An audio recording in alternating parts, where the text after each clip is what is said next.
We're Kim and Al. Last year we made some pretty big changes. We retired, sold our house in the city, and moved north to an old farm homestead at the end of its life. Our plan is to build an off-grid home ourselves. This year, with our solar and septic systems completed, as well as basic four-season shelter, we're ready to take on the challenge of building our forever home. We're excited to share our experience as we continue to create this new life on the North River.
The grass is starting to fill in really nicely at the front. It's really exciting.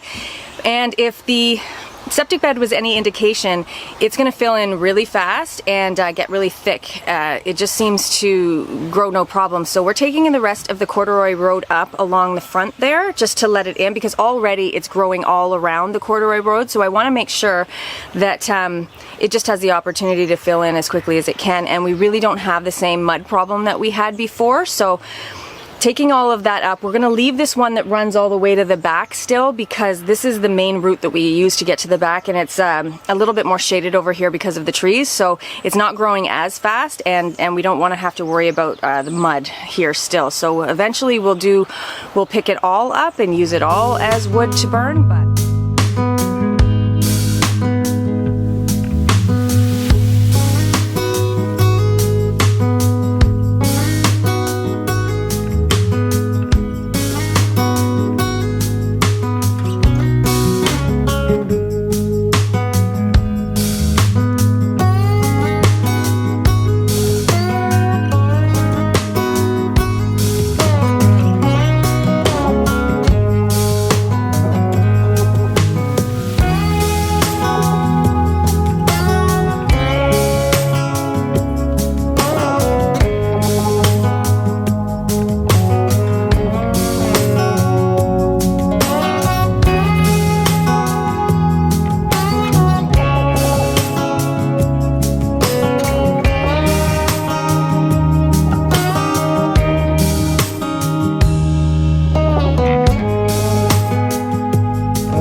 Hey everybody.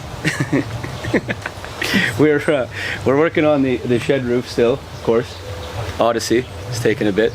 And I was gonna finish this part first, but we are kind of getting to the end of our supply of stuff, and we can always get more slabs, but I'd rather not at the moment. So what I decided is I kind of switched gears, and we're putting up the rest of the roof on the utility shed. because I want all the nice, clean pieces that don't have any knot holes or no chance of leaking.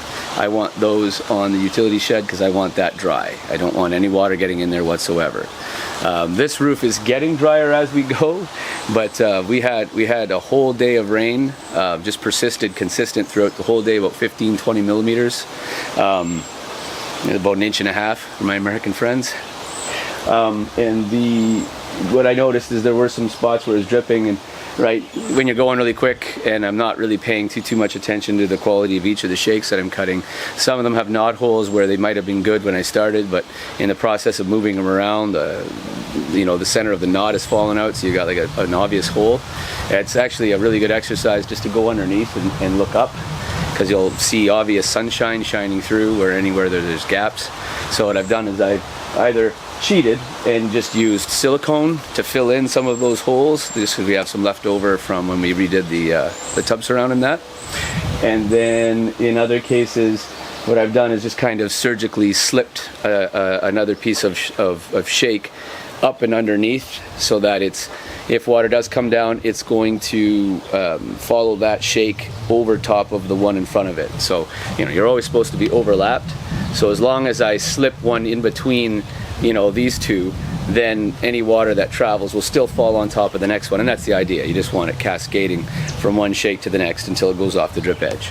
So I probably plugged about 8 or 9 places easily, maybe more, that were dripping a little bit. So the next time we get a heavy rain, I think it's going to be in a day or two, we can have a look to see if it's still leaking anywhere, and patch it up as best as possible. The truth be told is that was quite the deluge, and I'm really not worried. Like I think I mentioned that before, I'm not worried about this being watertight. We just need a place where the obvious rain and snow will be off. I think we're just going to have some tarps that we can roll up to cover this up, so that snow doesn't blow in the winter and cover everything. And really that's it, right? So all these spaces in between are to allow air come through, dry the wood, and then the roof more or less to keep it dry. At least anything that does drip through, if I can't patch it or I don't catch it, only enough water is going to fall on it to, it'll dry off the next day more or less, right? So that's where we're at. And then when I get to the very peak of the utility shed, I got these 2 great big long pieces of bark, the ones that Kim just kind of, as she was taking the slabs off the truck, it just came away nice and oosky, as she says. So, and that's her and her sister's word for as it should be, and appealing and pleasing. So when we get to the very top, I'm going to try and overlap, like run them instead of coming down like a shingle, run that whole piece of bark continuously, wrap it over the peak, and then do the same from the other side and overlap it.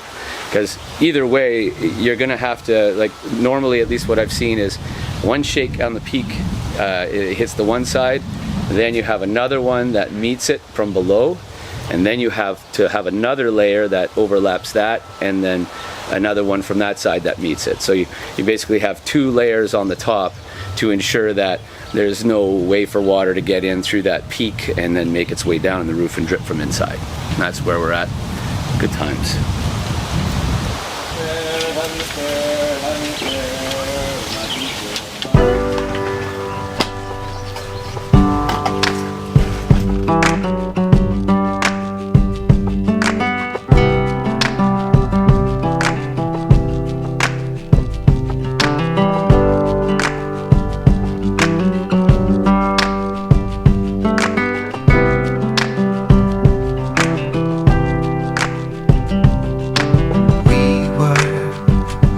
Inseparable, we were closer than 2 of a kind.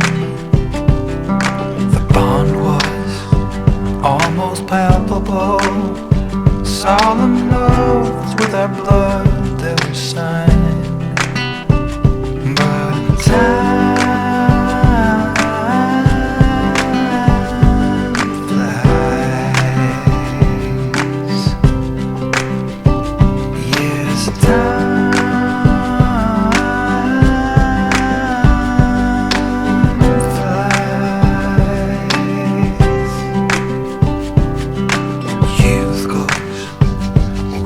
always goes, and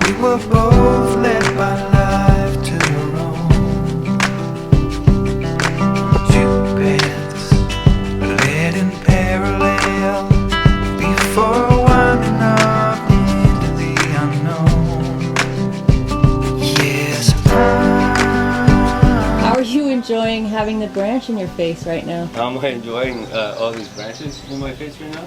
Yeah. They are amazing. I love them. I love the trees. I certainly don't want to burn them all to the ground. Certainly not. It'll be worth it in the end. I'm glad to have preserved them and whatnot. But it's somewhat frustrating. Somewhat frustrating. Who lives will see if we are reunited, you and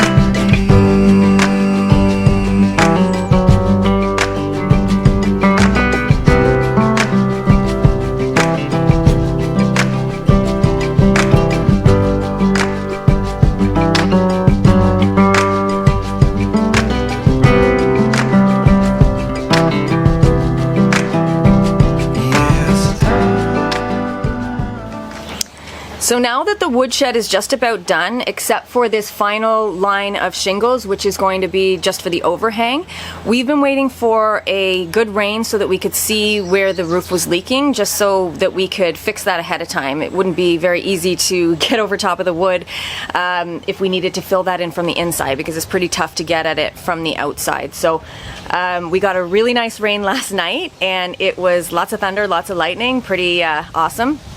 And the only place where it was saturated underneath the woodshed was just over here where the roof meets the other roof. So Al's gonna have to put a gutter up there once he's done closing up that other roof. So that'll take it to the back of the property and we won't have to worry about that water getting in. And then the other thing that we have to do is we are setting up pine slabs on the ground, because we don't want the wood to be sitting directly on the ground. And also, these slats are not meant to carry any weight. They're just meant as a windbreak. So Al is setting up the structure so that when we stack the wood, because we want to be able to stack the wood about 5 feet high, so when we stack the wood up, it won't lean against the slats and cause any kind of damage. They're just not meant for that. So we're working on that right now, and then I'm going to start to move all of the wood over, and that way we'll have a good idea of how much more we need to cut before next winter and possibly buy. So yeah, it's pretty exciting to be at this stage, because once Al's done that roof, which has been very long and arduous, it's not going to take as long to close up that front and just to close up all of the areas left to do. So we're getting there, and next is the door.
Here goes the bark over the middle section.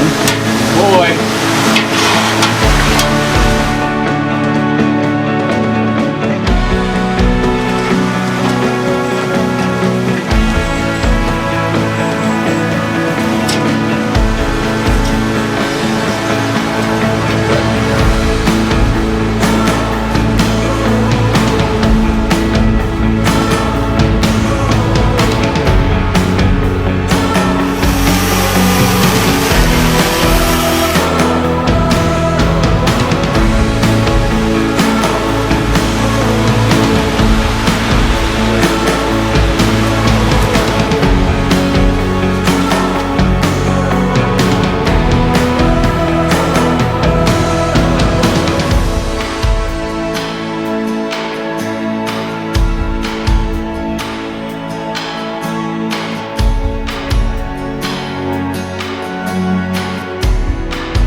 Good morning, everybody.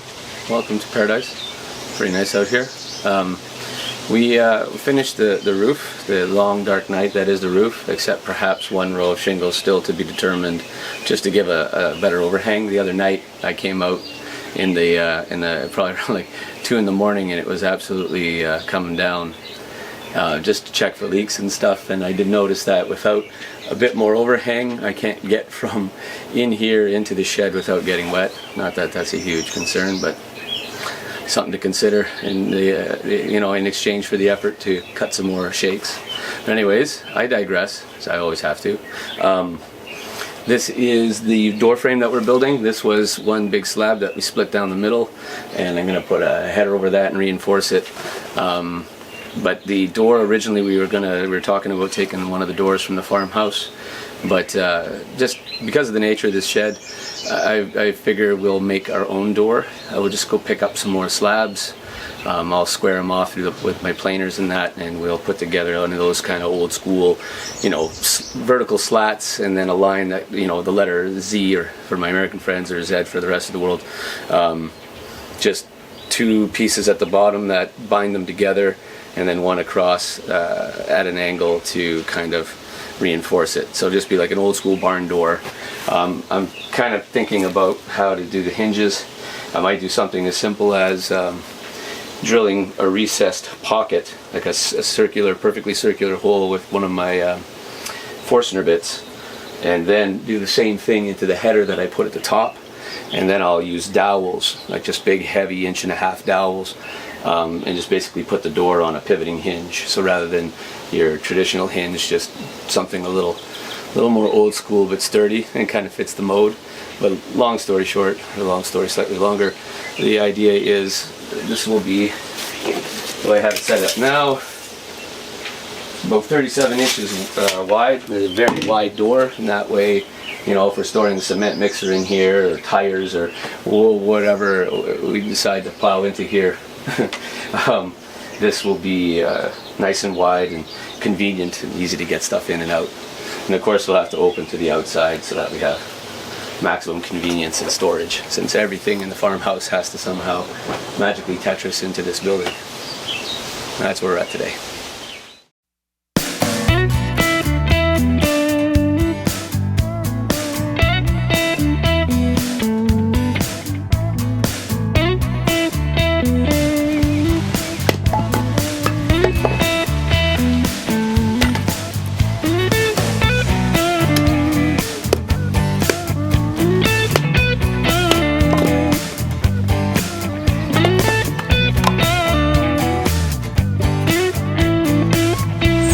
That's the baby Robin. He hangs out with us.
Because once we get all of that wood in here, we're going to have a much better idea of how much more wood we need to cut and possibly buy. So nice to be at this. Buy